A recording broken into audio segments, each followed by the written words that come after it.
اعوذ باللہ من الشیطان الرجیم، بسم اللہ الرحمن الرحیم۔ السلام علیکم رحمۃ اللہ وبرکاتہ۔ آج ہم سورہ بقرہ کا ترجمہ، تفسیر اور خلاصہ بیان کریں گے۔ جیسے کہ کل بھی ہم نے سورہ بقرہ کی 2 صورتوں کا ترجمہ، تفسیر اور خلاصہ بیان کرا تھا، جس میں ارشاد ربانی ہو رہا تھا کہ اے لوگو، عبادت کرو ٹھیک ٹھیک اپنے رب کی جس نے تم کو پیدا کیا اور جو تم سے پہلے تھے انہیں بھی پیدا کیا، شاید تم بچ جاؤ۔ اور مزید اللہ تعالیٰ آگے اسی حوالے سے بات کر رہے ہیں۔ ارشاد ہو رہا ہے الذی جعل لکم الارض فراشا والسماء بناء وانزلنا من السماء ماء اخرج به من الثمرات رزقا لکم ولا تجعلوا للہ اندادا وانتم تعملون، یعنی کہ جس نے تمہیں پیدا کیا، جس نے بنایا، تمہارے واسطے زمین کو بچھونا اور آسمان کو چھت، اور اتارا آسمان سے پانی، پھر نکالے اس میں سے میوے تمہارے کھانے کے واسطے، سو نہ ٹھہراؤ کسی کو اللہ کے مقابلے میں اور تم جانتے ہو۔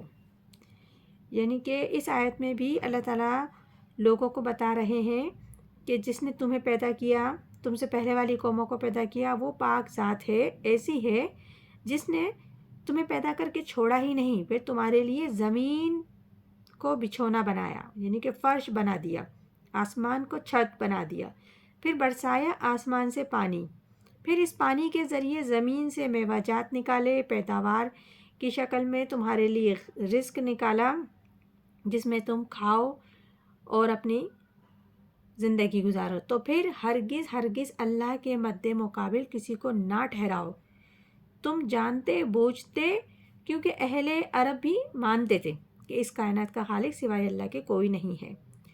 جو ان کے دیوی دیوتا تھے وہ سمجھتے تھے ان کے بارے میں، وہ سب اللہ کے یہاں خاص ہیں، اللہ کے محبوب ہیں، اللہ کے اولیاء ہیں، اللہ کے پسندیدہ ہیں، اس کی بیٹیاں ہیں، لہٰذا یہ شفاعت کریں گے ہماری تو ہمارا بیڑا پار ہو جائے گا۔ ورنہ خالق تو وہ اللہ ہی کو مانتے تھے کہ وہ ایک ہی خالق ہے۔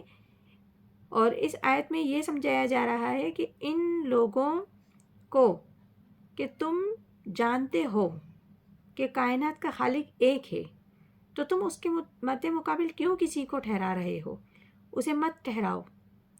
محمد صلی اللہ علیہ وسلم نے توحید کی اس درجے تک، باریکی تک پہنچایا ہے اپنی امت کو کہ ایک مرتبہ کسی صحابی نے ایسے ہی کہہ دیا کہ جو اللہ چاہے اور جو آپ چاہے، تو حضور صلی اللہ علیہ وسلم نے فوراً ٹوک دیا، یہ تم کیا کہہ رہے ہو؟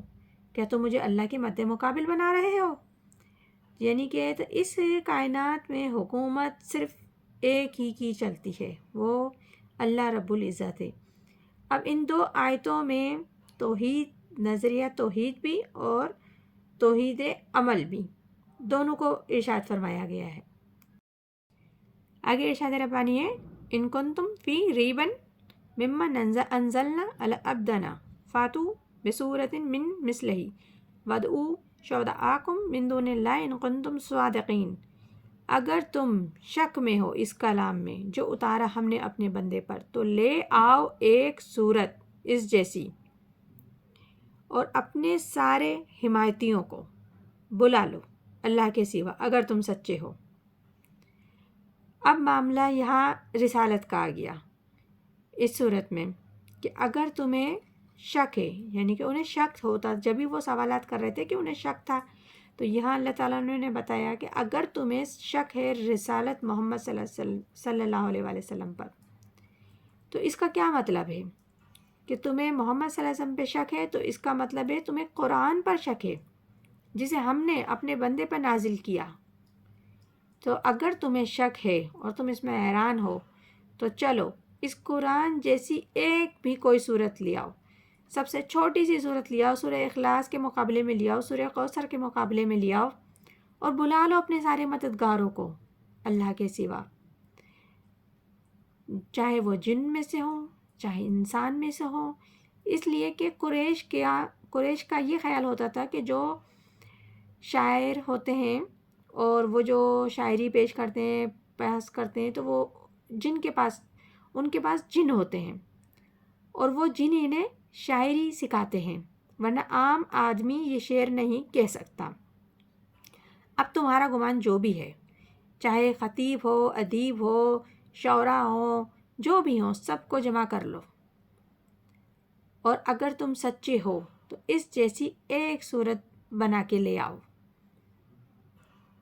یہ سورہ بقرہ ہے، جس میں جو کافر منافقین اور کافر لوگ قرآن کے شک میں تھے، سوالات اٹھا رہے تھے، ان کے بارے میں سمجھایا۔ اللہ تعالی ہم سب کو قرآن پاک صحیح پڑھنے سمجھنے کی توفیق عطا فرمائے۔ آج ہم 2 ہی صورتوں کو آج بھی ترجمہ کریں گے اور آگے مزید کرتے رہیں گے، اور ہم سب کو اللہ تعالیٰ قرآن پاک صحیح سمجھنے، پڑھنے اور عمل کرنے کی توفیق عطا فرمائے۔ آمین ثم آمین۔ جزاک اللہ۔